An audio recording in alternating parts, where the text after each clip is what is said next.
virtual roadshow.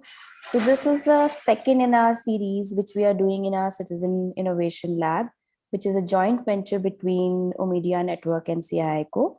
This dialogue series basically focuses on civic tech, legal tech, and property right tech. This session is specifically talks about the civic tech aspect, and for that we have some interesting and experienced experts and startup founders. To go ahead with, I think I would like to invite Snehil. Snehil is one of my co-colleague. He works with CIICO and in the Insight team as one of the Insight person. Snehil, welcome on board. Thank you for being with us. I think the playground is yours. Awesome. Thank you, Amreen. And really excited, starting this session, which is on emerging technologies and emerging startups in civic tech. Just to set up a context, why we are doing this session to begin with. In today's scenario, when we have around 2/3 of urban population which already has internet access, there is a greater demand, in fact, a greater than ever demand and need for efficient governance, for faster solutions to urban problems, as well as more need for civic engagement and engagement of citizens among themselves, as well as with the governments.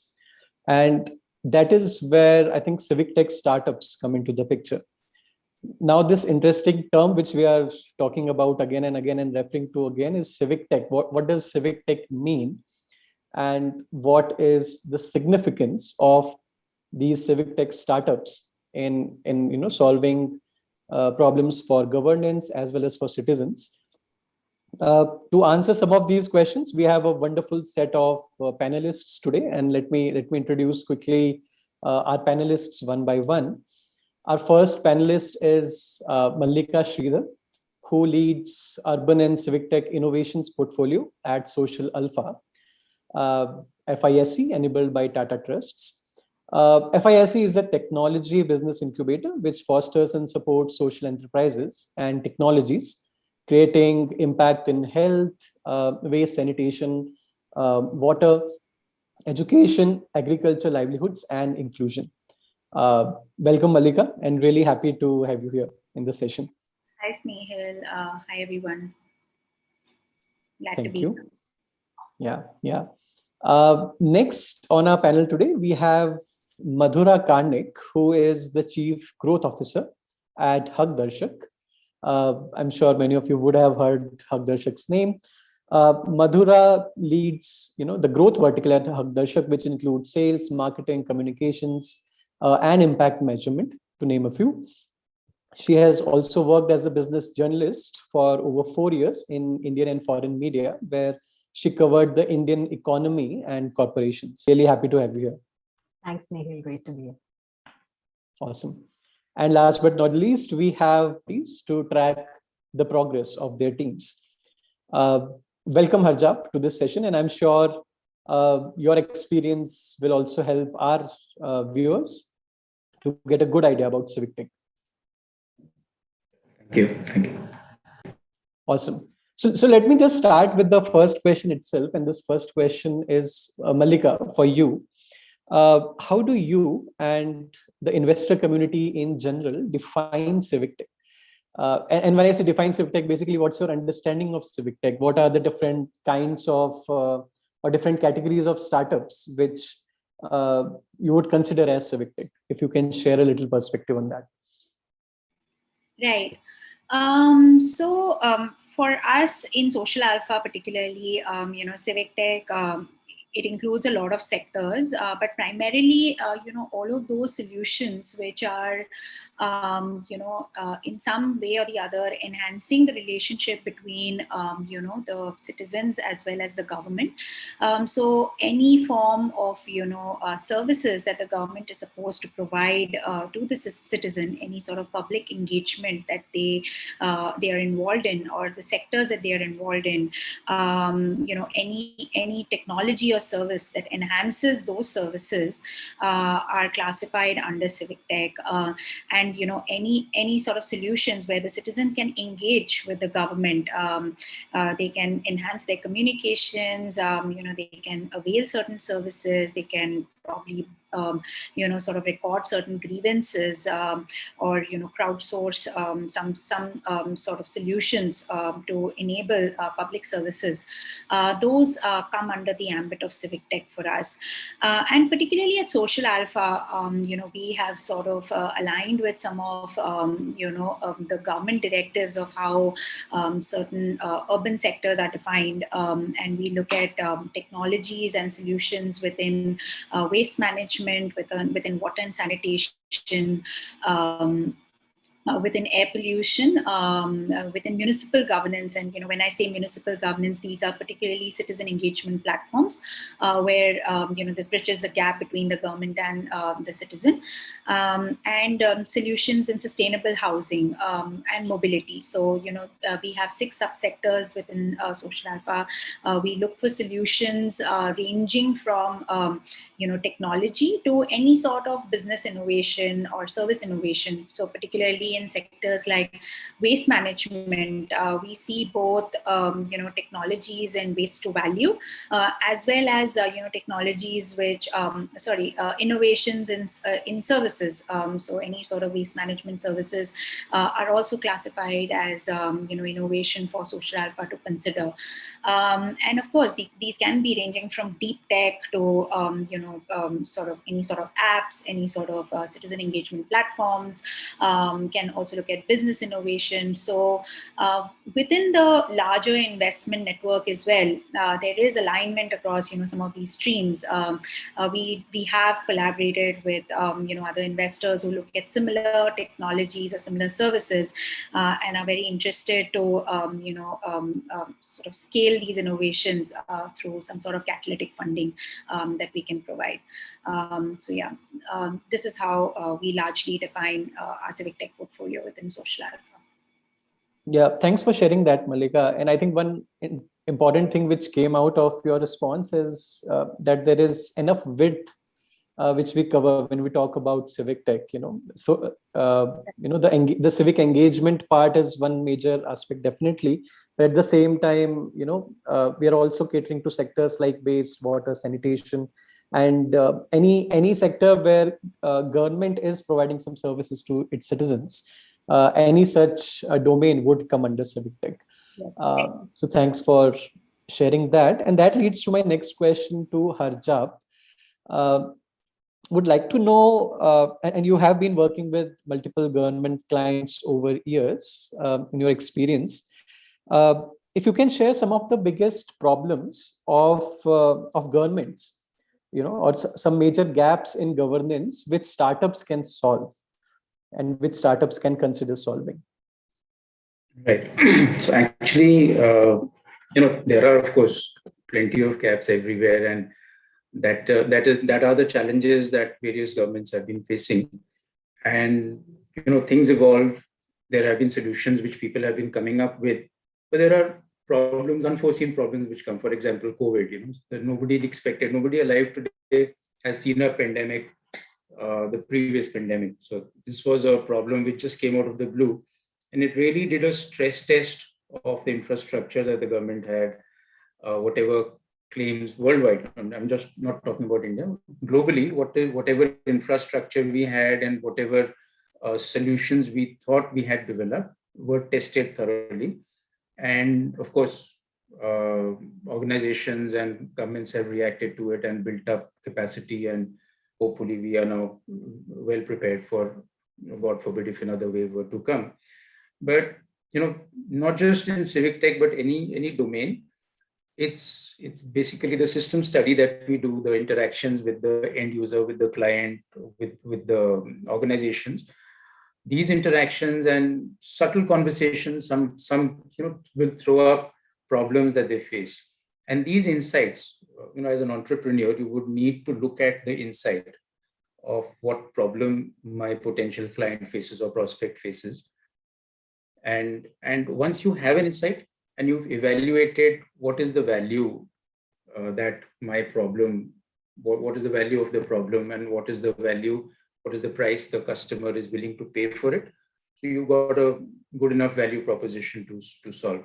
So in terms of civic tech, there are, if you look at a city government, so first of all, the municipal corporation is mandated to do proper roads, water management, the power supply, and then there comes food, health because of the pandemic, waste management, sanitation. So these are, and of course, the overall ambience of the city, so the horticulture and the aesthetics. So these are areas where there are departments of the city government and various organizations which are involved. So if we were to look at each of these verticals and try and go deep into what is the day-to-day operations, what is the persona, if you try and build a persona of a person, of an executive engineer, so what is his day-to-day life going to be? So you will come up with a lot of problems that he will tell you, and just pick up one or two and find a technical solution to it, which technology can solve. And don't use technology for the sake of using technology. There has to be a reason, a tangible benefit in using that technology. And expanding on what Malika said, so I would say Civic-tech would probably be like a Venn diagram where you've got three circles. One circle is technology, one circle is citizens, and one circle is government. So if you try and bring these bubbles together, where it's intersecting is where Civic-tech is. And so you've got citizen problems that the government is not able to address, and you come in with your technology and address those problems. The smart city program, for example, had these awards, so they've got awards for various smart cities. And when these awards are coming up, you'll see all these cities advertising with posters that please keep your city clean. There's going to be a survection which is going to happen. So the livability index that the government has come up with has got about, I think, 21 parameters. So if you look at those, because these are well-researched parameters against which the Ministry of Urban Development, for example, wants to evaluate each city's performance. So these 21 parameters will give you, and this includes everything, even slum rehabilitation is one of the parameters. So it tells you what is the municipal commissioner or the mayor of a city, what is going to be top of his mind, what are his KPIs. So like in any HR department will give you KPIs, so those are his KPIs. If you can help him overcome problems which are impeding a good performance in his KPI, you're going to be a hero for him. Yeah, thank you, And Harjap. in the bargain, if you make money for your investors and add value to your bottom line, so that's what we're looking for. Yeah.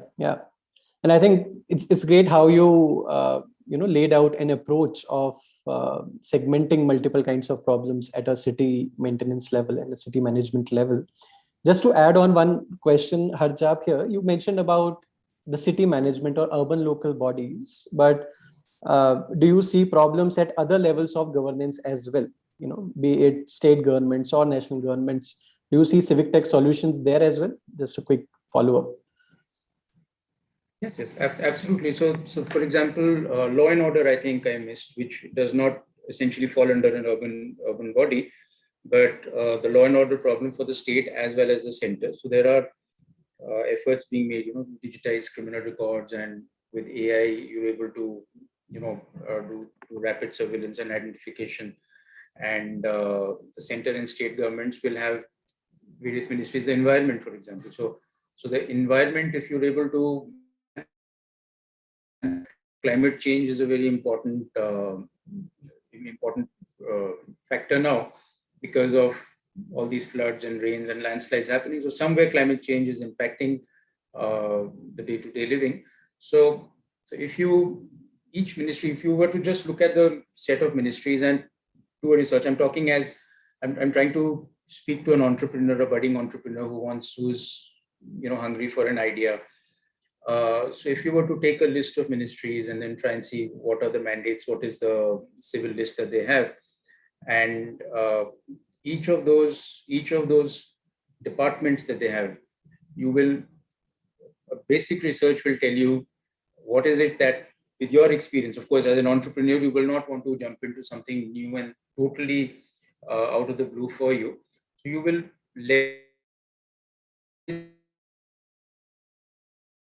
your past, leverage your experience, say it as well. So law and order and environment is what I would like to add, which are very important. And the simple thing like counting of trees, we did in one of our projects, and I thought it's for pilferage, to stop pilferage. Are trees being cut illegally?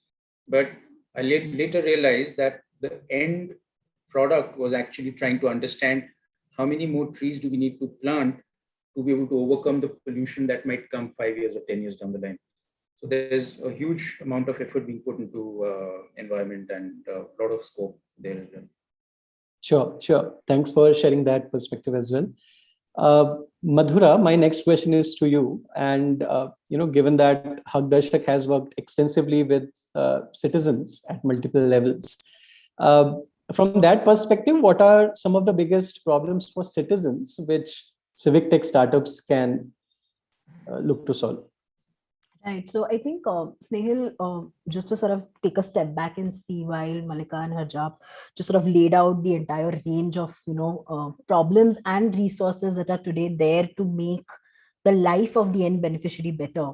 I think what we've seen is that just the access to these resources and services is the biggest problem today.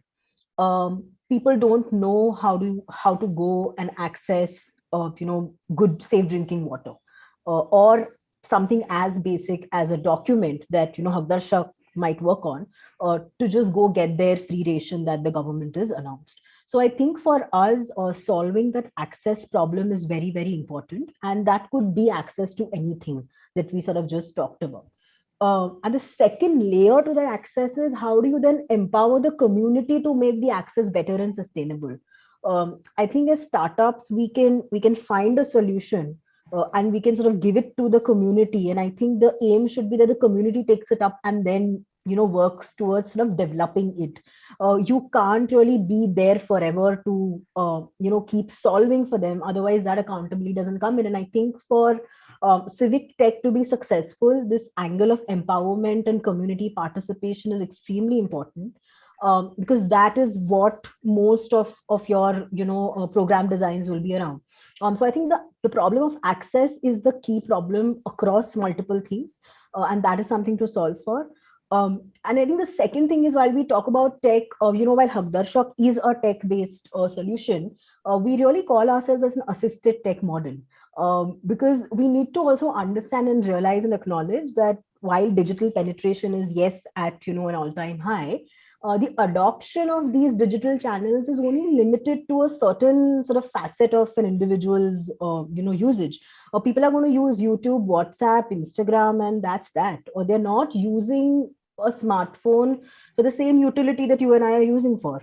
Right. So just making the tech for them and then expecting them to adopt it, to utilize it, to solve these larger problems, I don't think we're there yet. So, when we design solutions, we got to understand how the tech is going to be adapted at the citizen level.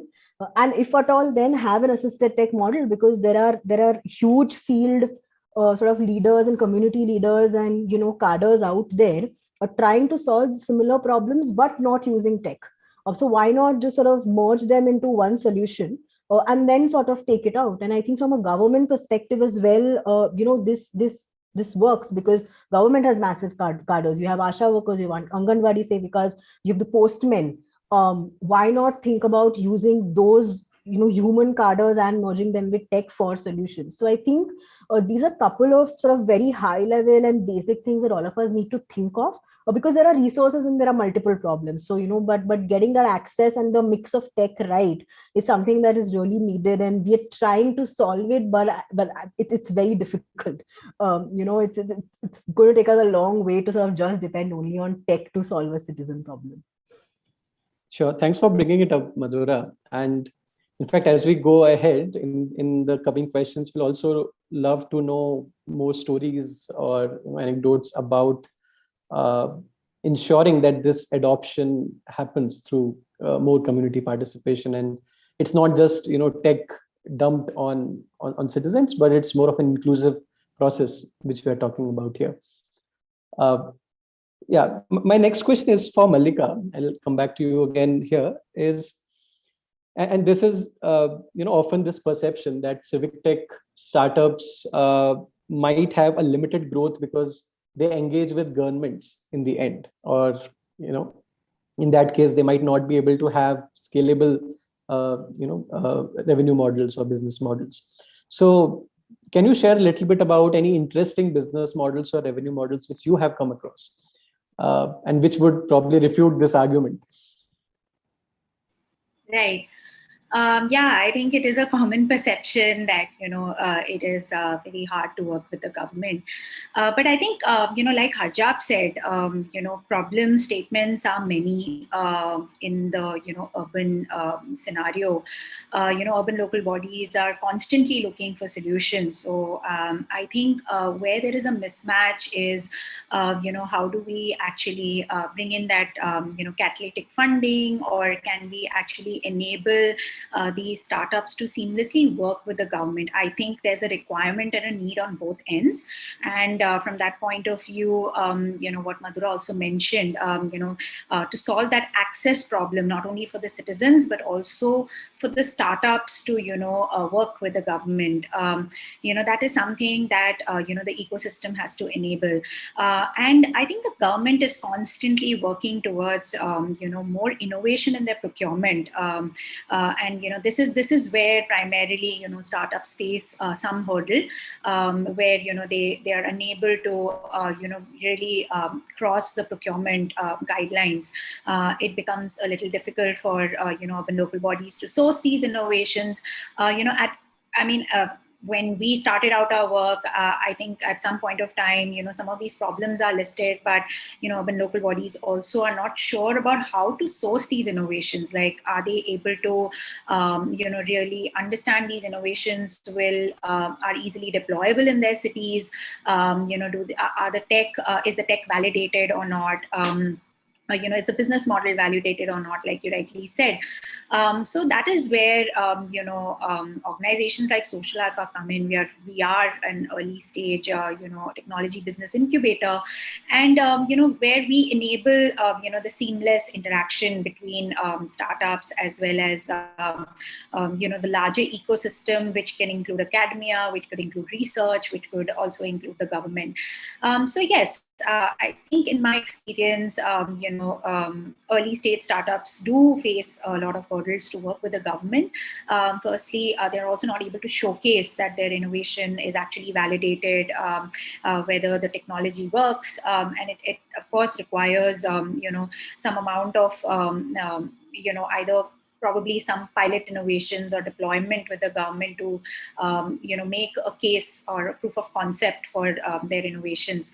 One way to, of course, go about is to bring together the ecosystem players like yourself, like the Media Network, like Social Alpha, to bring together the startups to deploy certain solutions in smart cities. Smart cities are looking for certain solutions.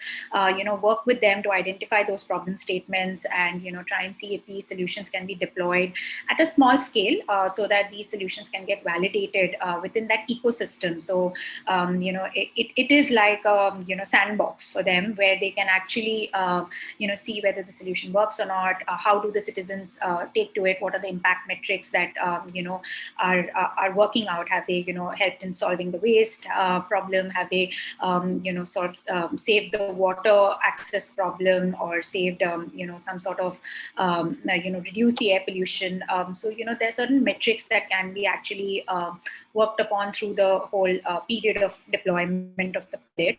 And at the same time, of course, startups need to continuously look at, when they scale up, they need to look at different revenue models. And that is where we encourage startups to have alternate revenue models of customers, because this cycle of procurement is going to take time. It is not like startups would not get work orders with the government, but the idea is that to sustain those long sales cycles, can actually work with businesses, can they work with industry partners, can they actually deploy the solutions with industry, so that the industry has a better access to the government. So can those be the right market linkages for the startup to establish their product within the market? And this seems like a fair revenue model, for early stage startups. And we have seen startups in, sort of water technology, working on IoT technologies. They have deployed this solution for, larger players who have, met procurement guidelines of the government. It is easier to, really work within, this network. It's an easier, facilitation for startups to work within this network. And of course, certain startups who have, of course, citizens, businesses, look at industry as, other revenue models. For example, citizen engagement platforms can always have, multiple revenue models to, sustain themselves till they are primarily established by the government, where, the government has been able to take cognizance of, scaling their work. So this is where I think, some of these market linkages have to be explored till, the procurement cycle is fulfilled. And that is where, industry can actually, play a huge role.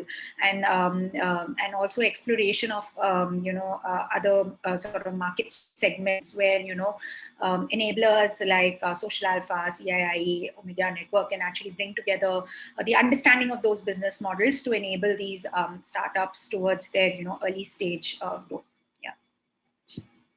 Yeah, thanks for sharing, Mallika. And I think at this stage, I'll bring Madhura you in for a very quick question, just to build upon what Mallika said.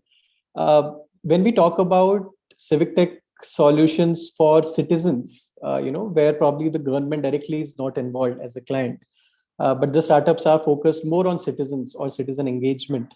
What could be, probable business models or interesting business models there, which could help the startup sustain themselves? Right. So today, and I'm just going to take Hagdashak's example because it's just sort of easy for me to draw parallels.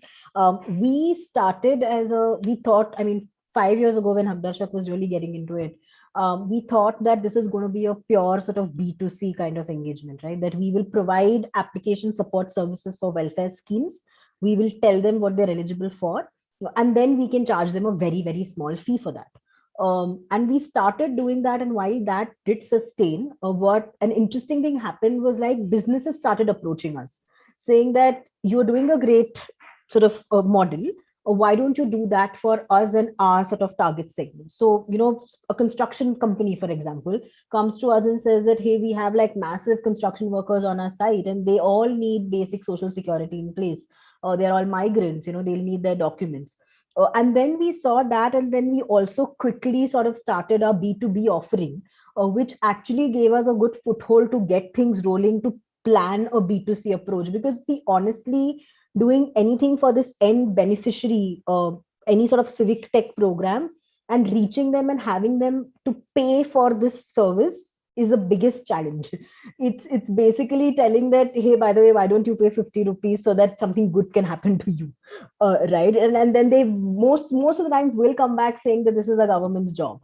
Why should I pay? Right. So I think to get there and to then build the correct channel, we then sort of pivoted and focused more on B2B.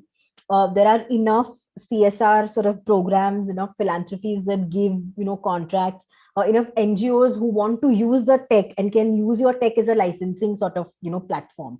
So then we built our revenue models around that to give us a cushion. We never had government as a revenue channel consciously, in our planning, because that does not help you sustain you can't pay salaries if you're going to be dependent on governments. We have to sort of accept it. So I think B2B is what sort of helped us get there. We went into that program design approach. Execution then becomes key. Quality of execution becomes key. And then slowly now we're taking those learnings and rebuilding our citizen channel. So there's massive learning in the last 4 years that we've gone off down. We are now operational in 22 states. And then each state has its own sort of citizen focused approach, because India is very, very, very, vibrant. You can't have a one size fits all solution when you take these things to your citizen. So I think that has been our approach. We are now designing more B2B solutions as we go ahead, at least for the next 5 years. what we see is that B2B is going to be a big chunk of our revenues. And then parallelly, we slowly build that end sort of a beneficiary B2C channel. And then maybe 10 years down the line, see the roles reverse.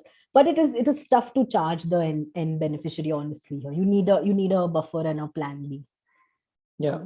Thanks for touching that, because even in our engagement with multiple civic tech startups, we figured out that often we have to go for multiple revenue streams, multiple channels from where, the same, if you have even the same service can have multiple clients or multiple, businesses running parallelly. Okay, moving to the next question, Harjab, this one is for you. And talking about the impact of civic tech startups here,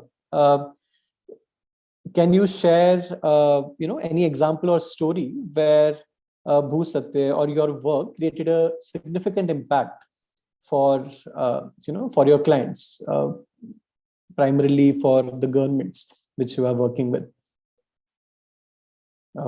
And I am assuming Harjab is still online, or is he stuck? Okay.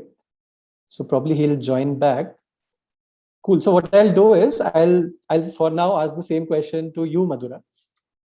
And when Harjab comes back, we'll continue there.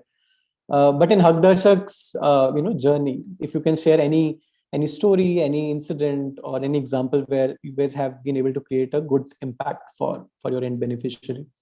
Yeah, I mean, there are many stories I can go on and on. So I think for us, impact is really to see that the citizen that we are providing our service for gets that benefit of the scheme or the welfare program in their hand. And post that also, we are there to solve grievances. So I'll sort of take that into picture. We very early on, we started working in Tamil Nadu and in the coastal areas where the tsunami had hit. And there's massive rehabilitation work that was still on even 5 years ago. And is still kind of currently in place. And we met a group of elderly, around 100 people from a couple of villages who came to us and said that, look, we'd applied for pensions 1 year ago. And we've just applied and nothing has happened. Or we don't know where our forms have gone. We don't know why we're not getting into our account. Now, this is not something that falls under a clear sort of support for application, but it comes under this entire grievance settlement sort of arena. So we went to the authorities and just said that, this is something that we've heard. And literally what we saw was that the person said that, the earlier officer who had collected these applications has not done anything with them. And he just showed us a file of applications lying there. And this is something that these people could not do because, one, people don't like to visit government offices. And these are elderly people already living in areas that are, excluded from the mainland. So we got that done, and within 1 week, they started getting their pension. So it was basically just that one, the access point that I was talking about. They did not know who to go, where to go, who to ask, and how to ask. So I think that has been like one of the important learnings for us, that while submitting an application, you can build an app to submit an application. What happens if that application, nothing happens of that, right? Where do you go to? Which is a system for grievance building that needs to be there? And then we started with, follow-up calls in most of our other services, where we have a dedicated M&E team that will do follow-up calls to citizens, ask them about their grievances, and then also help them settle it, because just submitting an application is most of the times also not enough. So I think that's one sort of important sort of, impact learning as well that we've got. But overall, we've been able to reach around 1.5 million families in the last 4 years. And we're operational in 22 states. We've trained more than 14,000 field Hagdarshaks who've also earned a livelihood through this sort of program. So I think that for us is sort of a huge, impact, although it's a very sort of mere scratch on the surface. Yeah, thank you for sharing that, Madhura. And this has been a fantastic journey. Even I've been following Hagdarshak's journey over the last few years. So really good to hear that again.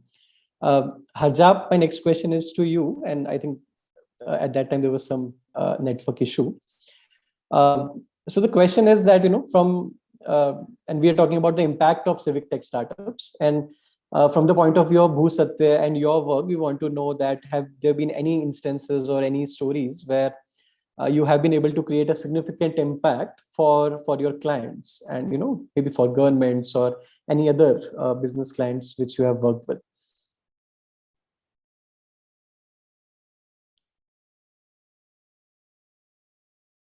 You are on mute. Yeah. Sorry about that network issue. No worries. So this was a live demonstration of the Murphy's Law. Whenever I've attended a panel discussion or a conference, I'm connected. Here I am on the panel and I got disconnected. Right. So we had, there have been plenty of stories around this, but one of them that I remember, specifically an impact, was that I had an appointment with the municipal commissioner of a city, and it was a appointment already taken. And when I reached in the morning, I saw the local newspaper, and apparently there was a surprise visit by a minister who had, and my appointment, mind you, was to talk about a solution on how to track your potholes and how to know which potholes are of a higher priority and lower priority, and how to prioritize your works and then track your progress month on month to see how you're improving road safety, and not just potholes, but other road safety elements around it. So this appointment was already fixed, and when I reached, I saw the local newspaper that the previous day, a minister had come on a surprise visit and had really blasted the municipal authorities about this bad state of affairs of the roads and the number of potholes. So when I went for this meeting, I mean, they were kind of foxed. I couldn't have arranged a minister to come one day before my appointment and blast them so that they can give me an order. But this was a blessing in disguise for them, and they were able to say by the evening that we've hired a company from Delhi to track the potholes and report back to the minister that we've taken swift action on whatever pressing down you've given us. And in fact, he asked me, what time is your flight back to Delhi? I said, in the evening. So he says, please take your order and then go. Don't go without taking your order. And I want the work to start immediately. So we were able to do this over the next 7 days and identify about 3,500 potholes from low severity, medium severity to high severity for them. And they were immediately able to start cracking on high severity. High severity meaning any accident can prove fatal and it can result in the death of a biker or somebody. So they started working on it right on. So I think that was a very impactful visit that I had. We were able to make sure that the city over the next 1 month was clear of dangerous potholes. That's a very interesting story, especially the way it started and also the way you set it up. Awesome. So that's really great. I think I'll move to Mallika now. And I think just want to tell the audience that you guys can start posting your questions, because after the next 2-3 questions, we'll start taking questions from the audience. But before that, Mallika, if you can share, what are the things which, and this is for the early stage entrepreneurs or any budding entrepreneurs who are, listening to us right now, what are the things which they should take care of, or they should be wary of, or they should be prepared with before they decide to start up in Civic-tech? Yeah, so I think some of these things that, of course, they aspire to solve for. I think one is definitely passion to solve for the problems of citizens. So that, of course, leads to you being able to address the problems that are primarily the cities are facing. So if you want to solve for a walkability issue, if you're really troubled by the traffic, and you want to solve for mobility, then it definitely, I think passion is one which really drives your change. I think it's a very generic response here, but when I think it's really important to sustain in this ecosystem, because you are really solving a problem which the government has also been trying to solve for many decades. So you're really trying to support the government in solving for that gap which they are trying to look for solutions for. So though this seems very large, but to be in this ecosystem for the long haul. I think that is very important. And I think the second is, of course, understanding the problem very accurately. And I think this problem sort of differs from place to place. So maybe if one government has a particular problem to solve for, it is not necessary that the other government would have the same problem. So to scale up that idea, you really need some sort of patience and understanding of the different problems in this ecosystem, and to be ready to pivot to certain solutions. So if you are doing wastewater management, maybe some of your solutions fit to one customer, which is the government, but another government would require something else, especially during COVID relief. We have seen a lot of our startups pivoting to support COVID related issues, particularly a startup which has been working to solve for the manual scavenging problem, has been able to pivot to solutions which can also lead to better fecal sludge management, being able to detect if there are certain COVID variants that are passing through the sludge. So these are sort of solutions that startups should be ready to pivot to, because this is a very dynamic environment and the problems are going to change from government to government. It is going to change from geography to geography. It is going to change from mandate to mandate between years. So I think that is where some sort of agility is required by startups. So I think if you're building a solution, you should be prepared to pivot. You should be not sort of emotionally tied down to just the problem, understanding the problem, but also ready to pivot to different solutions and adapt to the problems and the dynamic nature of the environment. And of course, the third would be to also experiment with different revenue models, business models. And I really like what both Madhura and Harjap mentioned. I think it requires some amount of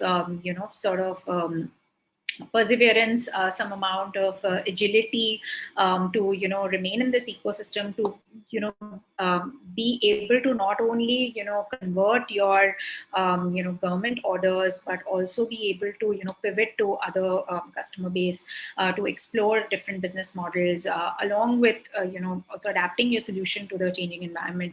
So I would say largely these three solutions or these three sort of thought processes should be behind your idea of working within this ecosystem. Also, I think one of the basic things, because when you're working with the government, government usually is looking for a proof of concept.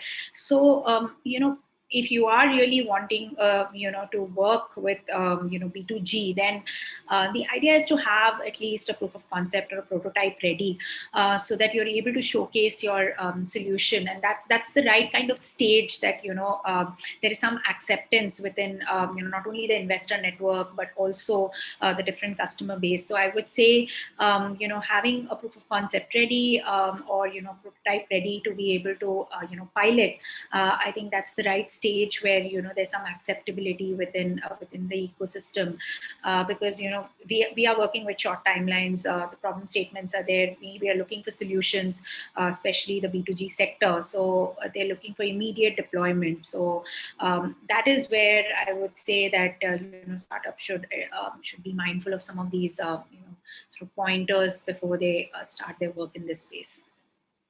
Sure. In fact, what you mentioned in the end about having a POC ready, that was one of the questions in the chat column as well. Awesome. Madhura, would you want to go next? Yeah, I think Malika covered the most important point about being agile. I think since we are in a sector where most of the solutions are actually innovations, they are going to change as we move along. And there could also come a point where you're basically again sort of questioning your original idea, because it has now become something totally different. But then you have to be accepting of the fact that if the evolved version of my idea is better than what the original one was, and it's going to create as much or even more impact than what I envisaged, then let me sort of take that and grow that, rather than sort of being attached. And a couple of others are sort of very operational. I think also because these are innovations, you don't have someone to look up to. There are no best practices around you. So what do you adopt? How do you build your teams, and how do you sort of create SOPs for processes which have not been in place? And the only answer to that is to make mistakes and learn, and be very, very transparent of the fact that you are going to make mistakes, right? It's not going to be perfect. um, in fact, those mistakes are going to direct on how you're going to build your further processes. So I think at Hagdarshak, we've been very, very, I mean, we've massively failed in some of the big things that we've done.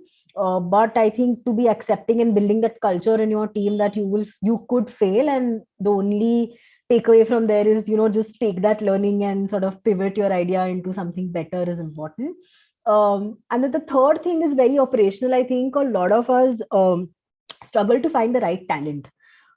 Specifically in a sector today in the startup ecosystem, where we are talking of sort of tech hiring to be the biggest challenge for most of your unicorns as well. Civic-tech being a very new sort of idea, and also not at the same bandwidth of pay scales that others can do. A lot of times you have to then sort of, just adjust and do with whatever's available, which sometimes is a good thing, sometimes is a bad thing. But then you don't find that talent, especially if tech is your platform, or you don't find that talent to take your tech into, like, a better version of it. And I think then attracting, and how do you attract the good talent, is basically then again building your sort of employer branding, and sort of looking at your culture, and really finding passionate people who are ready to do this because they are invested in the cause, and not just because this is another job. I think this is a very, very operational thing that we've seen. We just don't find talent as, and another sort of startup could. So I think these three are sort of my major inputs in terms for entrepreneurs. Like, be very agile. You are going to make mistakes, just learn from them, and just build a good team, and sort of try and attract talent from day one, because that does create a lot of difference down the line. Yeah. Thank you, Madhura. Harjap? Yeah, so we speaking about POCs, right? Yeah, we are speaking about, what should entrepreneurs be prepared with, if they are going to start up in Civic-tech. And of course, if you want to share about POCs. Correct. So actually, so when you approach a client, they would definitely, not just want a simple idea, and specifically the government. We've had occasions when the government official has said that, do you have a prototype? And we said, we were about to say something, and they said, agar prototype nahi hai, to aap jab prototype ban jayega tab aana. So they need to have something tangible to show, and plus you've taken somebody's time, taken an appointment. So if you have something ready, and the person is in a position to take a decision then and there, at least to mission a pilot. So it would be worthwhile to have something in hand and then approach, rather than go with an idea, and then by the time you come back with a prototype, the person might just have been transferred out, and the next person might not be that receptive. So you've lost an opportunity there. So I think to be at a certain stage with something in hand is certainly better. But of course, for a startup, there might be resource crunches, and as Madhura pointed out, the talent might not be there. But these are challenges, any entrepreneur would need to work around and see how best you could do it. And but having something in hand will definitely up your chances. Yeah. And transferring is actually a real problem, and we have heard it many times from many people that the person they were talking to got transferred in a few months, and then the whole cycle begins again. Correct. So I have somebody in my team who's constantly just tracking these people who get transferred. So they don't just have to understand who has come in his place or her place. They also have to see where this person has gone, because if this person was receptive to us, what is the new position, new designation? Because there might be some opportunity waiting for us there. Yeah. So we almost like a bureaucracy or civil list tracking transfer. Yeah, that is fantastic. Yeah, there's another point that I'd like to mention, which comes quite useful. So people I put on the job to do this data entry found it quite odd that I was also asking them to write down, is the person an IAS, is the person a state civil services, what is the batch, and then just look up their LinkedIn on some news articles and tell us what was the rank in their IAS exam or the civil services state exam. And they used to ask, why do you want the batch? Why do you want their rank? So batch will tell me what age bracket this person is. And if it's a new idea, new technology, innovative idea, I'm not against age, right? I'm also on the other side of 50. But what I'm saying is a younger officer is more receptive to technology ideas, startup ideas, and more excited to go in and give a pilot. And especially if we find that the person I'm seeking an appointment from is maybe top 100 rank in his merit in his IAS exam, then I would personally go and meet that person, because invariably I've found them to be very receptive, immediately want this to be done and have the muscle to, the the will to actually get it done in their organization. Yeah, that's a great point, Harjap. Thanks for sharing that. I'll take. Yeah, Malika. Want to complete the thread on the POC, since Harjap also mentioned. So, resource crunch, I think that is something that is very important, that Harjap and what Madhura mentioned, talent crunch as well. But, for startups which are really looking to build their POC, I think there is access to a lot of grants at this stage. And, it is important to explore entrepreneur in residence programs, because, not only incubators, but, investors are constantly realizing the need that, some of the passionate ideas are not really sort of reaching the prototype stage, because, there is possibility of a team crunch or resource crunch.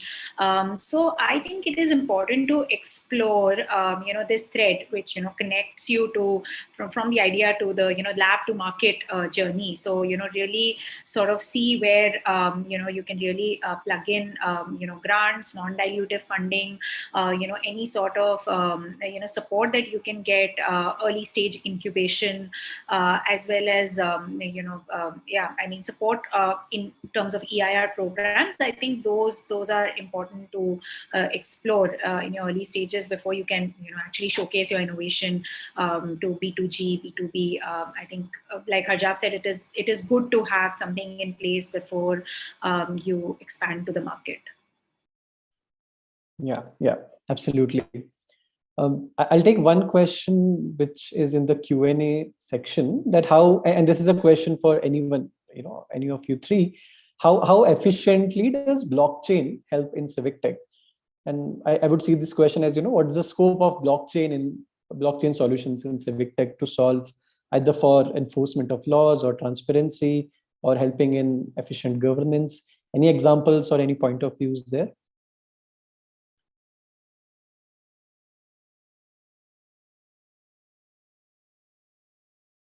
Or maybe any examples which you came across where you could see blockchain making some change in the way governance at any level was happening. Harjap, any thoughts? Yeah. So I think property ledgers, there are a lot of, I think some governments have started using blockchain for property ledgers, and you'll find in Europe and specifically Estonia, the Silicon Valley of Europe now. So about 10-15 years ago, they started moving to technology. They still have 15 years ago, I think they had an online voting system. So they have adapted to blockchain in a very, very large way. And to understand that model would really be helpful on seeing some useful case studies around blockchain and how they could be taken up in the Indian context. And of course, law enforcement, sacrosanct documentation, so that I believe is coming up in a large way. And property does need. Yeah, and in fact, in this program, Citizen Innovation Lab, we are also working parallelly on property rights tech. And in that course of research, we also came across a few examples where startups have worked with state governments at some levels in bringing land records on blockchain. It also has its own set of challenges, but yes, some pilots have happened. I think in Amravati, one of such pilot has happened with one of the startups, and few more projects are probably going to happen soon. So yeah, land is definitely one area where blockchain is coming in. There is one more. We had in blockchain, actually, there's in proof of performance, we have this.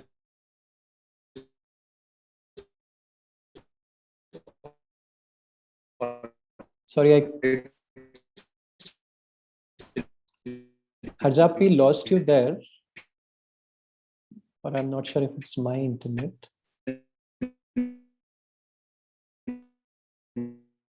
I think it is Harjap's internet. We audit advertising campaigns for brands. So Harjap, we are not able to hear you. If you are hearing us, probably can you repeat the last 20 seconds? I think now it's better, I'm assuming. Yeah. Is it better now? Yeah, it's better now.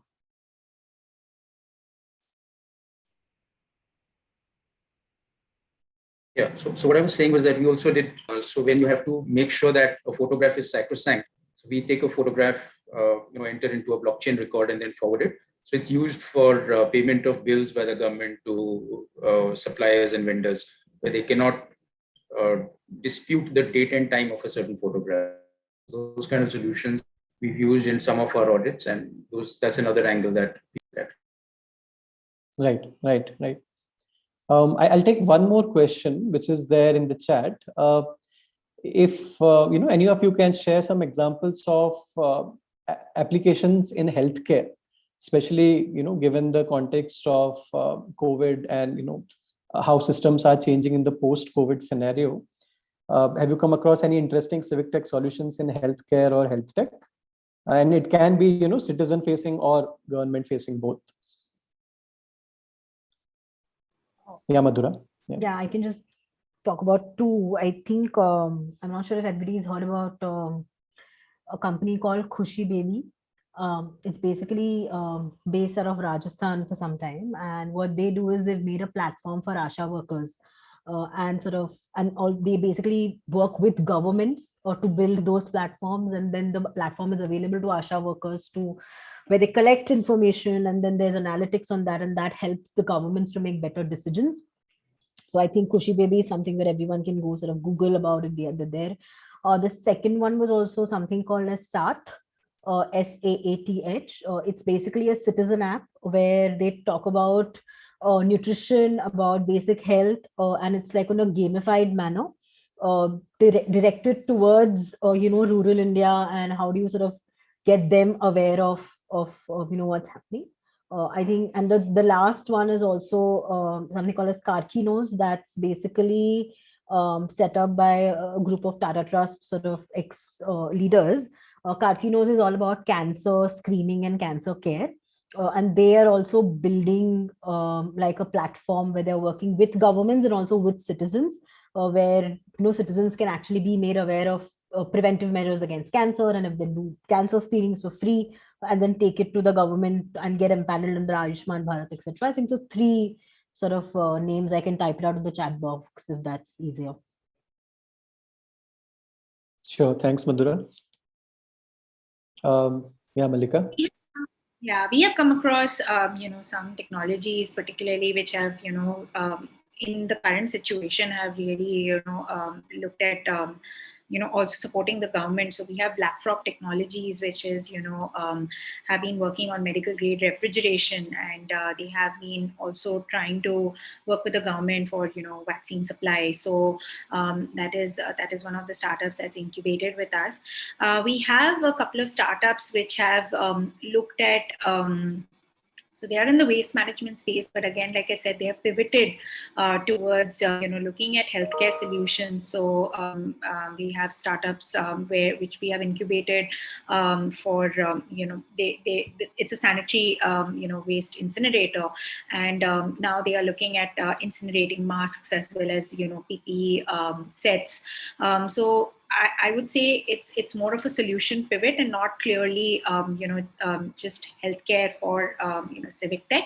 But there are startups in this ecosystem which have B2G as their clients. So definitely looking at more solutions in this space. So yes, I think these are a couple of ideas that are on the top of my mind. Sure. Thanks, Malika. Also, one more question, which is in the chat box. Any examples of tech for good in Civic-tech? And with, from tech for good, I'm assuming we are talking about solutions for social enterprises or solutions for NGOs. At least that is my limited understanding. But this is an open question to anyone. Madhura, Malika, Harjap, any thoughts there? Yeah, so during the pandemic, there were a lot of good initiatives for matching people who needed plasma and potential plasma donors. And I'm personally aware of so many people who benefited and lives were saved.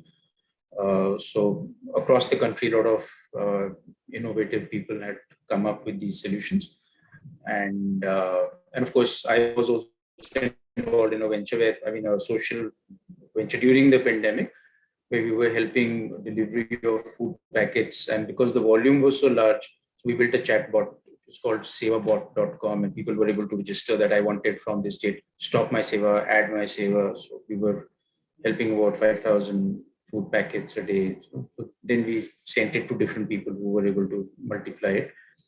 And but the pandemic did provide opportunity for a lot of technology innovations and the way people came up with concentrated solutions and cheaper alternatives. So those were some of the examples I came across. Sure. We are working currently with a startup called Dana Mojo, which is also a payment solution platform. Again, helps citizen connect with NGOs and other platforms to be able to direct funds. Also, crowdsourcing platform. So yes, Social Alpha does work in this space as well. It does come under our Civic-tech portfolio. We have also interacted with Hak Darshak before and worked with them in different capacities or supported them. So definitely, the idea is, tech for good definitely exists. There are new platforms coming up every day. We also had the Small Change platform, which was looking at a similar crowdsourcing model, and now has been sort of incorporated into the larger ecosystem. So yeah, we have come across some similar startups, and I think this is an interesting space that we want to continue exploring. Sure. Thanks, Malika. I'll bring in Amreen and Nandan from Omidia also, if you guys can, yeah, you are here. So yeah, over to Amreen and Nandan to share your thoughts on this, on the program as well as on the discussion. Thanks, Nehal. I think this was a great discussion. I think a great discussion, but more importantly, I think one that really talks to the crux of what the issues are in the Civic-tech space. But before I sort of quickly go in there, maybe I can do a quick introduction of Omidyar Network India. Our one-line purpose statement is we help create a meaningful life for every Indian. And so towards this, we have a dual checkbook approach. We make equity investments in early stage enterprises and also provide grants to nonprofits in the areas of digital society, education, emerging technology, financial inclusion, governance and citizen engagement, and property rights. So these are some of the areas we're very interested in.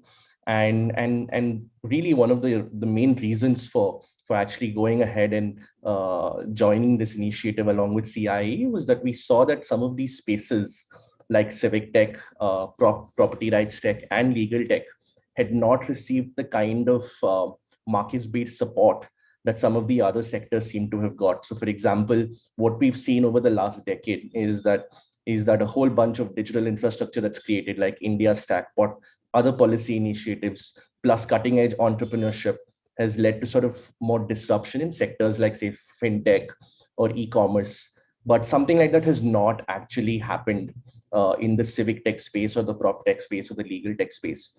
But I think what COVID did was it sort of helped change some of that paradigm. Uh, and now the whole citizen state interaction system that we currently have in place has almost been completely upended globally, not just in India. So I think courts, governments, municipalities, all of these different entities are now wanting to digitize at an unparalleled pace and looking for in technology that makes authentication and interaction and transaction as seamless as possible.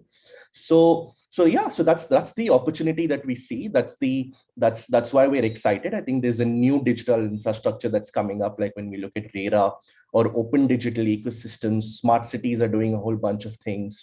There's new innovation, there's new energy, there's new entrepreneurship in some of these spaces. I think there are almost 500 plus odd civic tech startups now.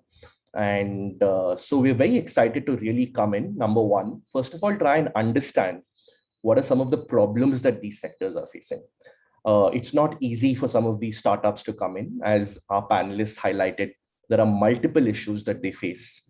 And for us to be, and so I think what is important is for an organization like CII to come in and to understand exactly what are these issues that they face and at what levels of issues do they face and how do we find sort of creative and unique ways to address some of these issues.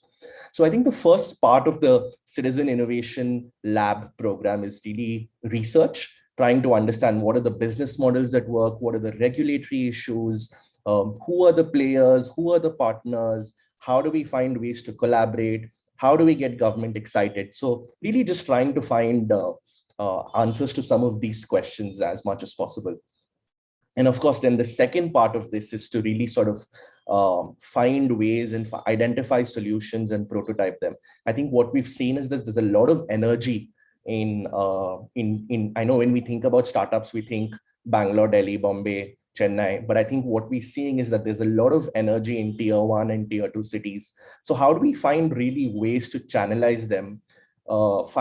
Get the entrepreneurs, get investors, get technologies, get government, get municipalities, lawyers, academics, universities in some of these places to really converge on one single platform and problem solve. So these are some of the things, these are some of the ways we think that the Citizen Innovation Lab will eventually pan out. We're very excited to be partnering with CIICO on this. I think they have a experience of doing this within several other sectors successfully. So our hope is that we'd be able to do something equally successful in these three sectors, I think, because the need of the hour is for these kinds of innovations to actually come out. So Snehal, thank you very much again. And I think what we got from the panelists is that these are sort of exciting areas, and we're really looking forward to partnering with all of you over the next few months and years as well to actually take some of this into action. Thanks, Amreen. Over to you. Thank you so much, Nandan. I think you're very beautifully and in a very crisply and very sharp manner described that what CIL program is and why there is a need to invest in these three sectors. So definitely, I would not go a lot in terms of what and why of it, but I feel that the how is equally very important. So let me also share screen with all of you. It's a brief PPT we have created so that we know that what are we doing in terms of the program. Yeah. Can all of you share see my screen, guys? Yeah. All right. So as Nandan also shared, I think one of the core objectives of the program is to just evangelize the sectors, also catalyze and strengthen the ecosystem where entrepreneurs can do a lot of innovations and create some interesting ideas in these three sectors, and also support some of the early stage startups.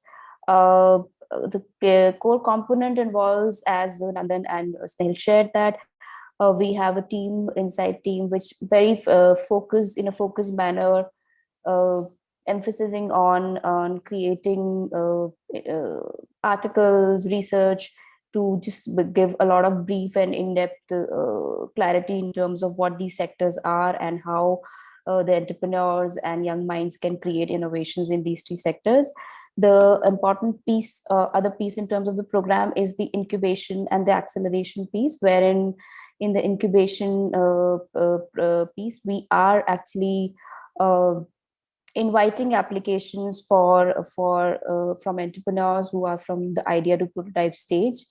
Also to just promote in these three sectors, but also just to create a space where we don't say that only mature and the high trend people can also be a part of it, just also trying to promote innovation these sectors. In acceleration, we are inviting post prototype and revenue stage enterprises specifically. Uh, in terms of incubation offerings, it's a year-long program in collaboration with Omedia, and we have interesting aspects like workshops and boot camps, mentoring clinics, networking and funding support. We are also providing a 3 lakh seed grant for people who are applying for incubations. And post the selection, and we are providing portfolio support and market connects and visibility. Some of the brief eligibility criteria is, and the target group is definitely student, aspiring entrepreneurs, research scholars, fellows, and practitioners. Uh, Again, one of the reason of having this vast pool and target group is also because these are sectors which has a deep connect in terms of the citizen issues. So we don't want to cater them just to specific entrepreneurs. We wanted to open it for a more larger audience. Another thing is that people who have a mindset of solving a problem in terms of these three sectors. Again, for incubation, it can be a early stage or prototype stage business development idea, and a person who is committed to build a for-profit venture. The timelines for incubation application is till 31st of August. Our website has links and registration applications open till 31st of August. Post August, we will have selection and onboarding in September.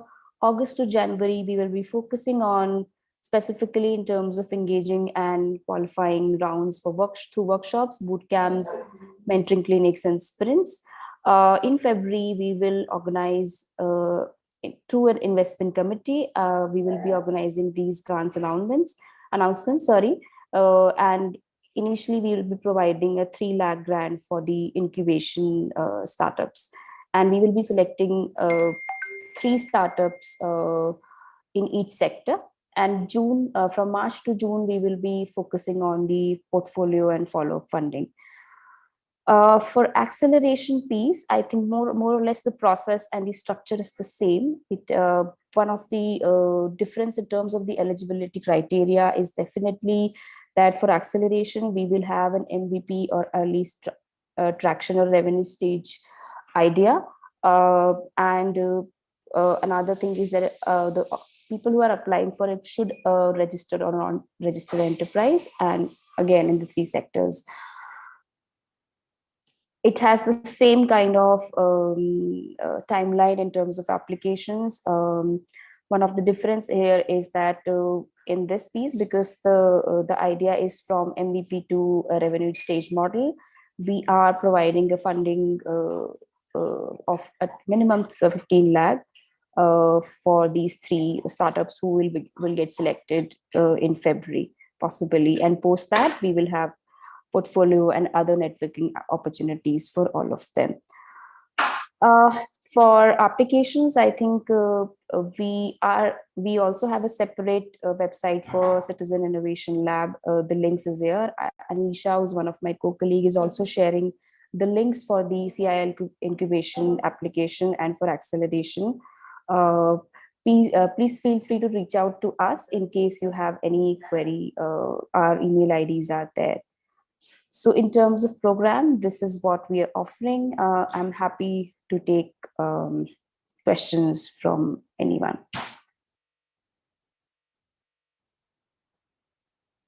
And Pallavi and Anisha and Snehil, please feel free to add if you feel that I've missed on something.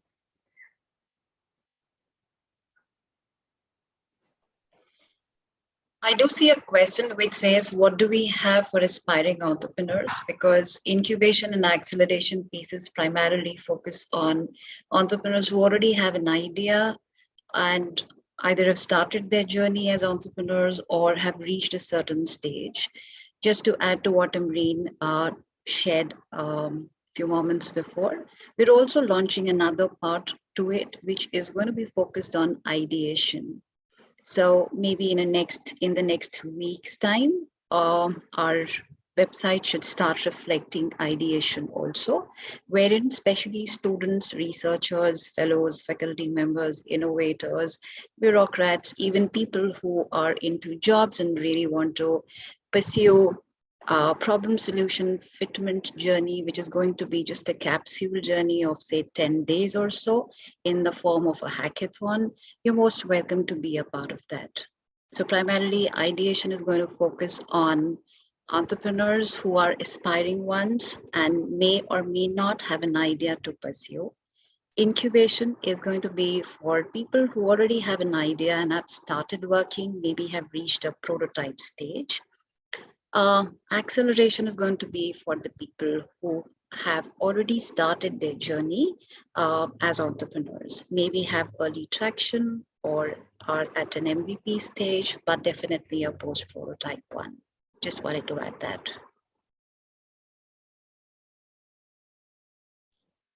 Thanks so much, Pallavi.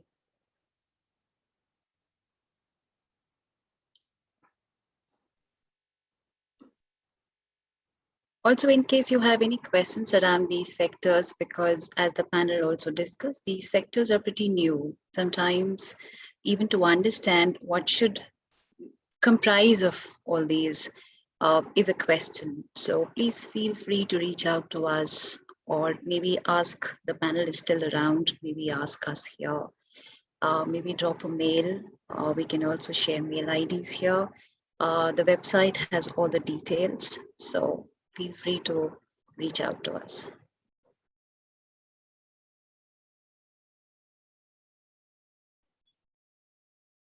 Yeah, our panel is still here. Shall we have Harjap, Madhura, and Malika, if you are still here? Would really want to thank all of you guys for taking out time for this wonderful discussion. I personally learned a lot of interesting things from this.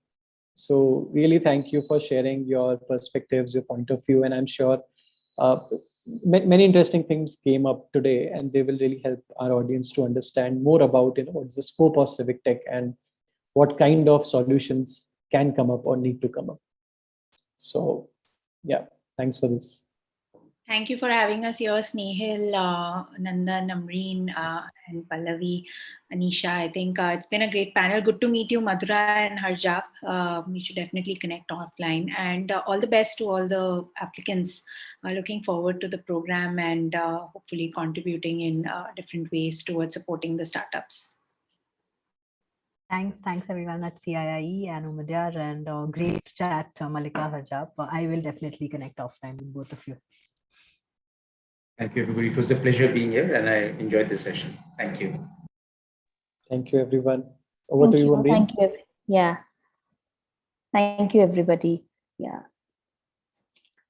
Oh, we can just wait for another 1 or 2 minutes if people have any questions. There's somebody asked for some more clarity. So you can definitely write down your queries. You can write back to us in case you have any detailed queries you want us to address.